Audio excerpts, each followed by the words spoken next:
네, 도무지 어떻게 돌아가는지 모를 것 같은 정치 이야기, 통찰력을 가지고 들여다보면 길이 있습니다. 그 길이 어디에 있는지 오늘 이분께 여쭤봐야 될 것 같습니다. 신경민 전 의원 스튜디오에 나오셨습니다. 안녕하십니까? 네, 안녕하세요. 자, 갑자기 오늘은 뉴스의 중심에 갑자기 나경원이라는 세 글자 이름이 두드러졌습니다. 이런 경우를 사실 잘 본 적이 없어서 저희 어제 국민의힘과 관련된 패널들한테 여쭤봐도 이런 적은 본 적이 없다라고 얘기를 하는데요. 장관급의 임명직 자리를 4일 했는데 대통령실은 또 아니다라고 했다가 밤에 기자회견에서 또 했다고 했다가 이게 또 당대표 출마와도 연결되고요. 어떻게 보십니까 이 상황? 이런 상황은 지금 여야를 통틀어서 처음이라고 볼 수 있습니다. 네네. 저는 일단 본 적이 없고요. 네. 일단 이준석 때부터 이렇게 돌이켜 봐야 될 것 같아요. 네네. 이준석 대표는 사실 팔다리를 제거한 그런 수준의 핍박을 받았고 유승민 전 원내대표는 골대를 옮겨놓고 네. 옳다면 오든지 말든지 뭐 이제 이런 형국이거든요. 네. 이걸 스포츠에 비유한다 그러면 근데 나경원 의원의 경우에는 갑자기 휘슬을 불어가지고 들어오지 마. 네. 당신은 안 돼라고 그러면서 막 지금 패대기를 치고 네. 어떻게 보면 심하게 구타를 하는 형국이죠. 그러니까 지금 이렇게 쭉 그 당 내외에서 특히 용산에서 나오는 반응을 주말 걸 주초까지 보면은 당선돼도 안 돼. 네. 당선돼도 나 대표는 안 돼라는 메시지거든요. 예. 그러니까 지금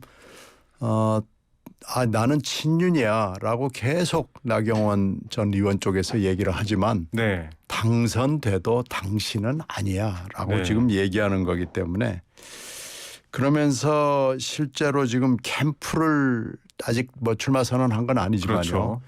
캠프를 꾸리기가 그렇게 쉽지 않을 겁니다.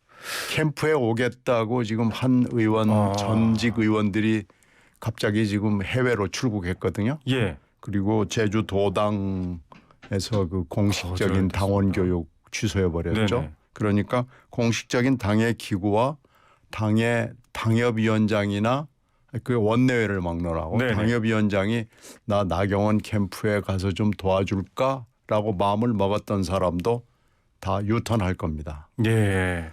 그러니까 지금 출마 선언을 하면은 누구 뭐 선대위원장을 놓고 본부장을 놓고 꾸려야 할 텐데 이게 그렇게 쉬워 보이지는 않아요. 그런데 예. 지금 단 하나 나 의원이 버틸 수 있는 것은 지금 자꾸 두고 보겠다고 그러잖아요. 네네. 이것은 이제 여론조사죠. 여론이죠. 여론조사를 지금, 네. 보는 거죠. 지금 다음 주 초까지 여론조사를 보고 이 상황에 따라서 네. 나 전 의원은 결정을 할 것으로 판단이 되고요. 지금 이렇게 되면은 이 정도의 사태를 가지고는 사실 어떻게 보면 나 의원이 눈치가 없었다라고 볼 수밖에는 없는 겁니다. 눈치가 없었다. 근원적으로 본인은 장관을 원했거든요. 네. 그런데 그 장관이 어느 장관이라고까지 여의도에서는 돌아다녔어요. 말씀해 주시죠. 네. 그 사이 문제가 있었던 장관직입니다. 네. 그러니까 여의도 쪽에 저희들이 뭐 야당이지만 네네. 돌아다니는 얘기를 종합해 보면 장관을 주면은 안 할 수도 있다. 대표를 안 나갈 수도 있다라는 메시지를 계속 보냈다 그래요. 네. 그런데 그건 안 되고 그건 안 되고 네. 지금 문제가 됐던 그 보직 네. 그 부위원장하고 대사하고 분야는 이건, 좀 비슷한 장관직이었던 것 하여튼 같아요. 뭐 이 정도로 해라고 네. 얘기를 하면서 그런데 나가지 마라고 네. 그랬는데 계속 나가려고 했고 준비를 해왔고요. 굉장히 열심히 전국을 돌아다녔다고 그래요. 예. 아마 제일 열심히 돌아다닌 후보군 중에 하나 아니었나라고 그래요. 그렇게 따지면은 아니 이거 주고 가지 마라 그랬더니 왜 자꾸 입장하려고 그러는 거야라는 네. 휘슬을 불 수밖에 없는 그러면서 네. 그거 가지고도 성에 안 차니까 지금 한 대 팬 네. 두들긴 뭐 이런 형국 아닌가 싶어서요. 지금 나 의원의 스타일하고는 다르잖아요. 나 의원은 투쟁적인 분이 아니기 때문에 지금까지 계속 권력 근처에서 예쁘게 웃었던 그런 정치인이었기 때문에 이건 지금 전혀 다른 상황이거든요. 맞습니다. 이걸 다음 주 초까지는 결정을 할 수밖에 없는 상황입니다. 그렇습니다. 이게 지금 뭐 유승민 이제 전 의원의 케이스에 놓고 비교하는 질문인데 어제 그 기자들과 집 앞에서 만나는 장면들이 이제 꽤 보도가 됐는데 인상적이더라고요. 이렇게 이제 여기자가 젊은 기자 한 분이 여성 기자 한 분이 앉아서 이렇게 질문을 하는데 손을 막 쓰다듬으면서 춥지라고 이렇게 들리지 않는 소리를 얘기하면서 추석 전에는 입장 결정하셔야죠라고 했더니 그래야죠 이렇게 딱 답변하는 모습을 보면서 이미 좀 출마한 사람처럼 보였거든요. 의원님 어떻게 판단하세요? 하고 싶은 생각이 많을 거예요. 왜 그러니까 지지율이 깡패라는 얘기가 정치권에 있잖아요. 네네네. 근데 지금 핍박을 받는 상황에서도 오늘 나온 여론조사를 보면 더블 이상으로 김기현 후보를 이기거든요. 네. 그러니까 이 정도의 더블을 훨씬 넘는 그런 지지율을 가지고도 내가 안 나간다 그러면은 네. 그런 정치인으로서 미래를 포기하는 것이라고도 볼 수 있거든요. 네. 그런 상황에서 보면은 지금 굉장히 갈등이 심하고요. 이 갈등을 본인이 이제 소화해내야죠. 지금까지 스타일과 다르게 그래 내가 한번 파이팅 해보겠다라고 하면 나가는 거고요. 네. 내가 살던 스타일대로 살겠다. 그래서 윤바라기 내지는 용바라기의 그 국힘당 체질에 맞춘다 그러면은 못 나가는 건데요. 여기서 근원적으로 남는 이유는 왜 이렇게 나 의원을 용산은 싫어할까 하는 근원적인 이유죠. 그게 궁금합니다. 그게 가장 궁금한데 돌아다니는 얘기는 있어요. 근데 저는 그 얘기는 믿지는 않고요. 네. 근본적으로 나 대표의 능력에 대해서 불신을 하는 거 아닌가 싶습니다. 용산에서 바라보는 나경원 국민의힘 대표 가정입니다만 되면 여러 가지 이제 용산과의 관계에서의 불신도 있는 것 같고요. 앞서 얘기해 주셨지만은 여론조사 전문기관 한길리서치가 쿠키뉴스 의뢰로 지난 7일부터 9일 전국 만 18세 이상 성인 1,020명을 대상으로 조사한 것을 보면 나경원 전 의원이 30.7%, 김기현 의원이 18.8%, 유승민 전 의원이 14.6%, 국민의힘 지지층입니다. 전체로 보면요. 유승민 전 의원이 33.9, 나경원 전 의원이 15% 순으로 되어 있습니다. 굉장히 이런 복잡한 상황인데 여기에 대해서 지금 이런 여론 지형에 대해서 대통령실이 용산이 굉장히 적극적으로 움직이고 있는 것 같아요. 뭐 어떤 분들은 검찰식 통치 뭐 이렇게까지 비유한 적도 있는데 의원님 궁금한 게 있습니다. 국민의힘 내부에도 100명이 넘는 의원들이 계시잖아요. 이렇게 이를테면 하나의 줄서기가 좀 가능할까? 몇몇 분들은 좀 반란표도 있고 난 그래도 나경원으로 모이겠어. 어디로 모이겠어. 왜 이게 안 되는가가 궁금하거든요. 국민의힘은 민주당하고는 좀 다릅니다. 네. 민주당은 이렇게 몇 가지의 갈래로 갈라지는 것이 가능한 정당이지만 네. 국민의힘은 그 전에 정당의 체질로 봤을 때 항상 청바라기를 해왔거든요. 네. 이제는 용바라기가 되는 거고요. 국민의힘은 그렇게 안 되고요. 이번에 주말에 보십시오. 그 의원들이 심지어는 거짓말을 한다고 그러고요. 나승민이라고 그러고요. 나승민. 이건 유의 길을 지금 가고 있다고 그러고요. 네. 이렇게 와가지고 동료 의원의 전직 원내대표 아니에요. 네네 그렇죠. 원내대표에 대해서 험한 얘기를 하고 패대기를 치는 거 보면은 여기는 지금 용바라기로 딱 물이 들어있다고 봐야 됩니다. 용바라기 문화에서 다른 목소리는 없는 것 같다 이런 말씀이십니다. 민주당 상황으로 조금 고개를 돌려보겠습니다.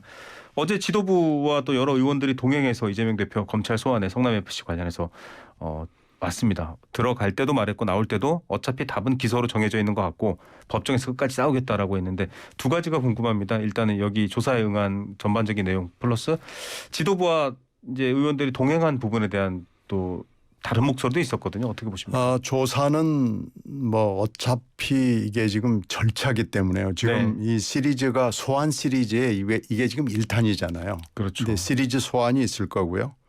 그리고 체포동의안도 이제 어떻게 될지 모르지만 구속영장을 치겠다고 검찰이 결심을 하면은 체포동의안도 시리즈로 나올 가능성이 있고요. 네.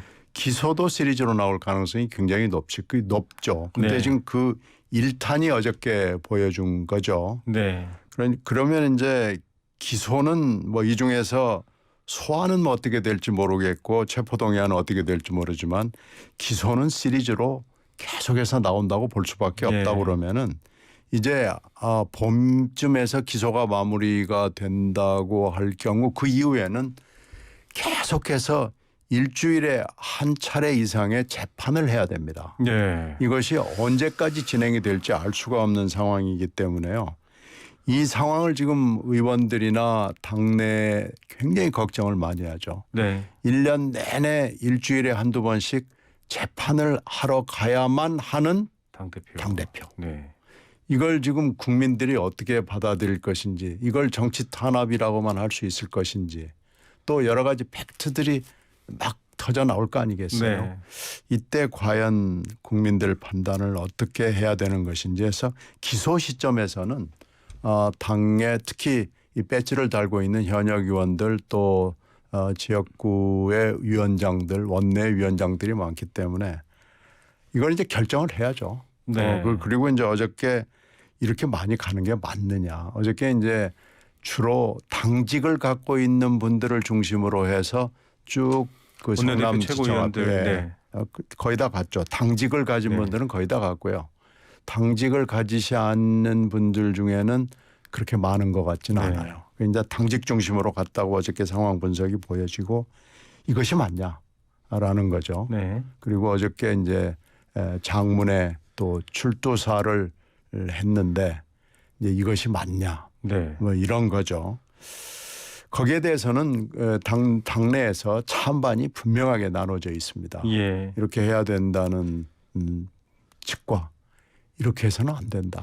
그렇죠. 민주당에 대한 야당에 대한 탄압이냐, 그렇죠. 혹은 이재명 네. 대표에 대한 탄압이냐, 개인에 그렇죠. 대한 이걸 탄압이냐. 그래서 이 부분에 대해서는 굉장히 아마 찬반이 앞으로도 있고 만약에 시리즈 소환과 시리즈 체포동의안과 시리즈 기소에 대해서도 네. 계속 이렇게 할 수 있을 것이냐라는 예. 거에 대해서도 의문부호가 붙어 있습니다.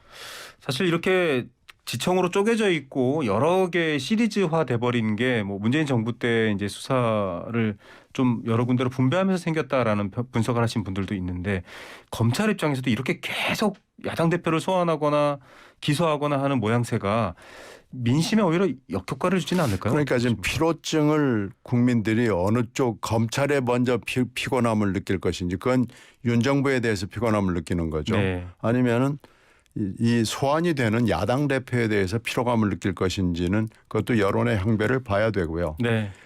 이제 이번 주말이나 이번 주 후반이나 다음 주면은 구속영장 여부를 결정하지 않겠어요. 네. 그것도 지금 예의 분석하고 있을 것이고 어저께 그 상황도 네네. 여야가 냉정하게 지금 분석을 하고 있을 거예요. 그래서 예. 이것이 여론에 어떻게 영향을 미칠 것이냐를 조금 더 한 걸음 더 자세하게 분석을 하고 있을 것이기 때문에 이거에 대한 소결론은 다음 주 초가 돼야 나올 것으로 예상됩니다. 예, 다음 주 굉장히 정치적 메시지 격변 이슈들이 많이 터질 것 같습니다. 이 얘기도 여쭤봐야 될 것 같습니다. 사실 의원님께서도 저널리스트로 또 오래 국민들께 사랑을 받은 경험이 있으신데 김만배 씨 로비가 언론계 또 법조계에 퍼져 있습니다.